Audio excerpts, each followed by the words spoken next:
kwento ng dalawang magkaibigan na nais baguhin ang sistema ng gobyerno at maging isa sa mga pangulo ng bansa. Kung nga pala, meron pa nga pala kami recitation bukas para sa preamble. Ano nga yun? We, the sovereign Filipino people, imploring the aid of Almighty God. Nandun pala sa Pahela, makapag-review na nga lang. We, the sovereign Filipino people, implore the aid of Almighty God. We, the sovereign Filipino people, implore the aid of Almighty God. Hindi kailan. Diyan ka pala. So, hindi pa nga. Isa naman na pang preamble. Hindi pa nga. Bago tayo kay Sir, may recitation tayo bukas. 1, 2, 3, go. We, the sovereign Filipino people, imploring the people person. Mali ba? Mali! 1. We, the sovereign Filipino people, implore the aid of Almighty God in order to build a just and religious heart and establish our government and Hindi pa lang solo. Sabi-sabi nga tayo. 1, 2, 3. We, the sovereign Filipino people, imploring the aid of Almighty God in order to build a just and humane society and establish a government that shall embody our ideas and aspirations, promote the common good, preserve and develop in our patrimony, and secure to ourselves and our prosperity the blessings things of independence, unity. So, mamaya natin saluhin, meron nga pala tayo community project. Nandun na kaya sila? Punta na kaya natin. Tingnan natin.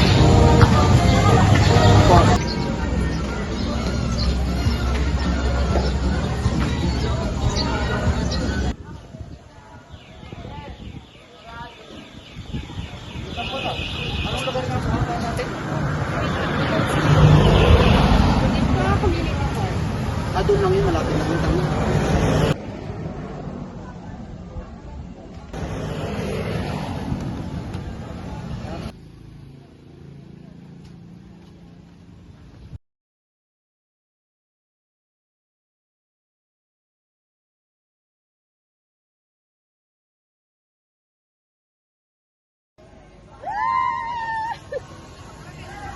Tataasan! Ano ha? Tataasan! Bata, dahan-dahan kayo ha? Sige po! Yun! Day natin doon! Tara, tara, tara! Let's go! Let's go! Okay!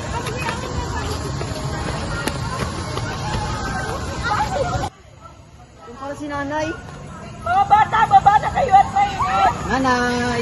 Ay, mga bata, nandito na ang Mama Sir! Party na kayo! Hello po, Mama Sir! Hello! Hello! Gusto na kayo? Okay lang po kami, Ma. Okay lang? Ang mga bata, doon muna kayo maglaro, kakausapin ko lang. Sige, po, tara! Doon po tayo sa... Saan po tayo, nanay?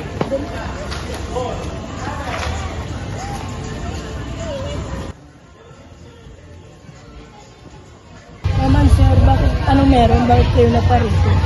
Naparito kami, nanay. Gawa ng kami mag-survey kung ano yung mga nararamdaman ng mga Pilipino ngayon sa nangyayari sa ating bansa. Kayo po kayo, anong masasabi niyo?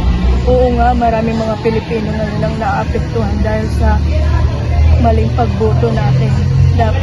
Maraming mga Pilipino ang nasa laylayan dahil sa mga gobyerno, maraming mga proyekto ang hindi napapagawa dahil sa pagnanakaw ng mga gobyerno. Kaya dapat sa susunod na eleksyon, dapat matalino tayo sa pagboto ng presidente. Yun nga rin po, nanay, nakalulungkot po sadya ang mga nangyayari sa ating lipunan. Kaya nga po kami ni Mikaela ay nag-aaral at napupursiging makapagtapos ng pag-aaral bilang abogado. At sana po ay bigyan po kami ng pagkakataon na mumuno sa ating bansa upang mabago ang sistema ng ating lipunan. Yan, kaya nga kami ay nagko-community service o nagko-community project para malaman namin kung ano ba yung mga saloobin ng mga Pilipino, yung mga problema ng mga Pilipino para kapag kami naman ang nakapagtapos ng abogado at kami naman ay palarin na tumakbo bilang presidente ng isang bansa o ng ibang bansa, sana ay palarin, ay kami naman ang magbibigay solusyon sa mga problema ng isang bansa.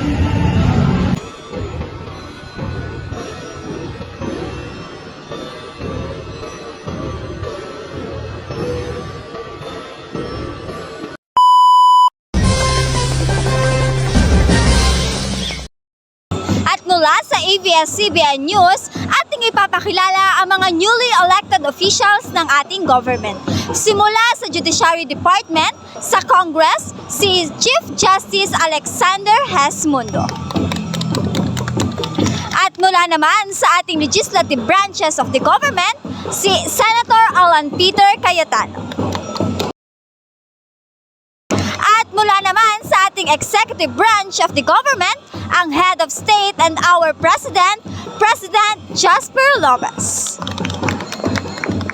At ngayon, silang tatlo ang mga mamumuno at magbibigay ng suporta para sa mga mamamayan.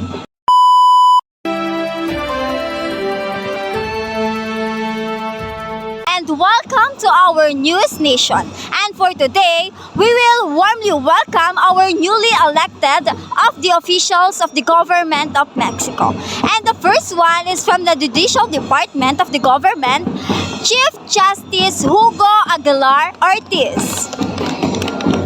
And from the second branches of the government of Mexico, in Legislative Department, Senate Laura Itzel Castillo. And the head of state and the president of Mexico, President Micaela Pajela. There are the officials that are newly elected in Mexico and the one who will support and give support and care to their people.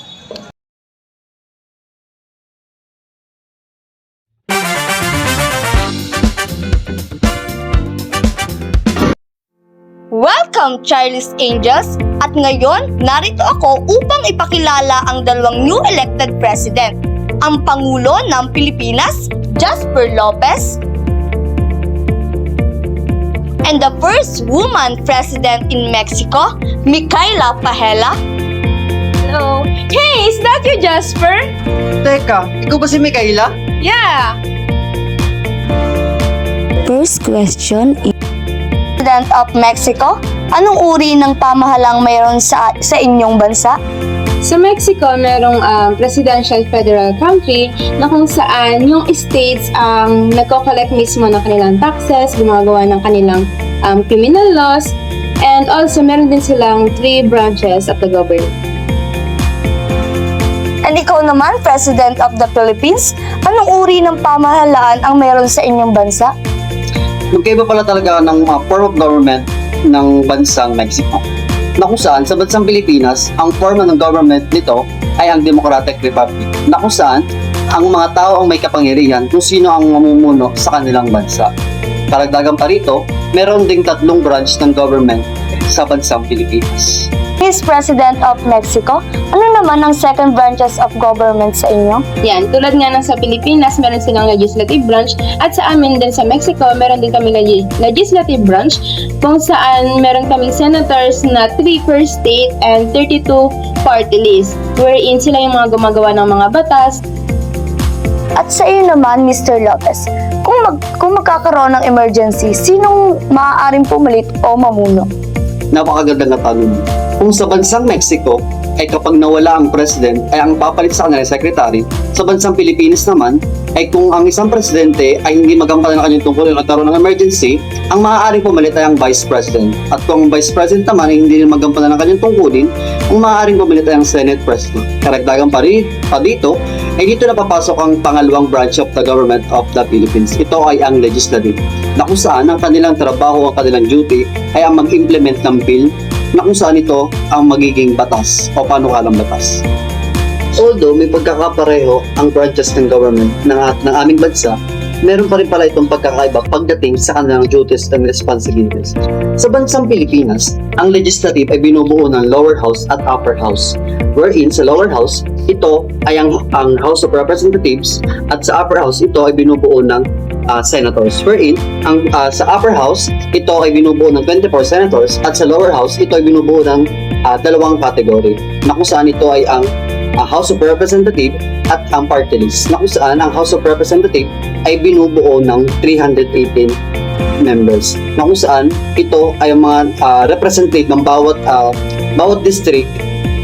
Para sa inyong, pangalawang katanungan, ano naman kaya ang ikatlong branch of government sa inyong bansa? Para sa huling branch ng government ng aming bansa, ito ay ang Judicial Department, na kung saan ito ay mayroong Chief Justice. At ang Chief Justice ng Judicial Department ay si Alexander Hesmundo, na kung saan ang kanilang duties and responsibilities ay ang mag-interpret ng mga panukalang batas o bill na isinumite ng mga nasa legislative branch. Na kung saan ito ay kanilang i-interpret kung ito ba ay makasasama o makabubuti sa mamamayan ng bansang Pilipinas. Para naman sa inyong bansa, ano naman kaya ang ikatlong branch of government sa inyong bansa? Sa Mexico naman, meron din kaming judicial branch na kung saan kung tulad ng sa Pilipinas, meron silang si Chief Justice Alexander Hesmundo. Sa amin naman ay si Chief Justice Hugo Aguilar Ortiz. At sa judicial branch namin, ang trabaho rin nila katulad ng sa Pilipinas, sila rin ang nag-i-interpret ng batas, pinapaliwanag nila yung batas, pinoprotektahan nila yung mga tao sa mga gulo or sa mga away, or mas inuuna nila kung ano ba yung mga batas na mas tulong sa mga mamamayan. And sila din, sa amin, meron kaming principle na walang mas mataas sa batas tulad na lang din nung sa Pilipinas. Para sa inyong huling katanungan, maaari nyo bang i-share ang current political issue and challenges na kinakaharap sa inyong bansa?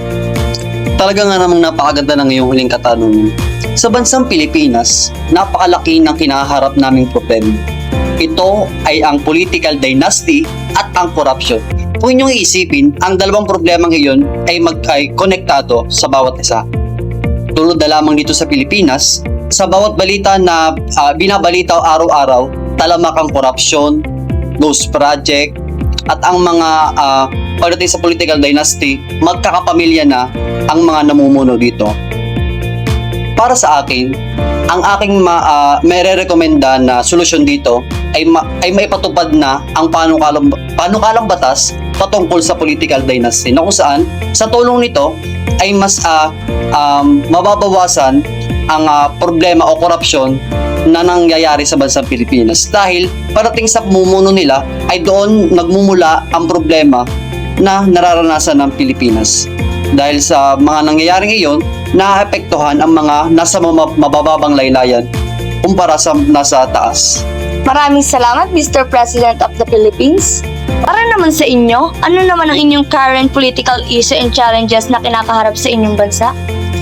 Sa Mexico, meron kaming kinakaharap na sobrang laking problema na kung saan tinatawag namin itong drug cartels and the violence. Sa drug cartels na to, like Sinaloan cartel, dito meron mga namumuno tulad ng sa mga NPA dito natin sa Pilipinas. Meron silang drug cartels na pumapatay, nangingidnap, and ang una nilang pinupuntahan or una nilang mas nilulusob nila ay yung mga probinsya.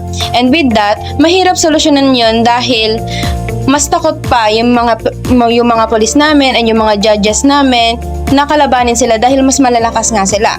And ang gusto naming solusyon doon ay mahuli muna yung pinaka-drug leader nila or yung pinaka-cartel leader nila, dahil pag nahuli namin yun, mas lalakas kami and mas mawawala or mas mabilis naming masolusyonan yung problema. Nakakatuwang pakinggan ang inyong pagkakaiba at pagkakatulad sa inyong bansa. Meron pa akong huling katanungan. Pangarap nyo ba talagang maging pinuno ng isang bansa o dahil lang sa nakikita ninyo sa inyong lipunan? Ikaw muna, Mr. Lopez. Para sa akin, hindi ko siya pangarap. Kumbaga, ginusto kong maging pinuno ng isang bansa dahil naawa ko sa kalagayan ng aking kapwa Pilipino. At dahil sa mga kalagayang kanilang nararanasan, ay mas namulat ako na pamunuan sila para masolusyonan ang kanilang mga nararanasan problema. Ikaw ba, kababata, pinangarap mo ba talaga maging mamuno? Sa akin, nung una hindi ko siya pinangarap. Pangarap siya ng magulang ko na makapaglingkod ako sa isang bansa. And mas namulat ako sa pangarap nilang yun, mas namulat ako dahil nga doon sa ginawa nating community service dati, mas nakita ko kung ano yung mga problemang kinaharap ng ating pamahalaan, ng ating mga mamamayan, and with that, mas nagpursigi akong magtapos. Tulad nga na sinabi ko sa iyo, magtatapos ako sa ibang bansa at mamumuno sa isang bansa. Maraming salamat at bilang newly elected of president ng dalawang bansa, nawa ay masolusyonan nyo ang inyong problema kinakaharap sa inyong bansa.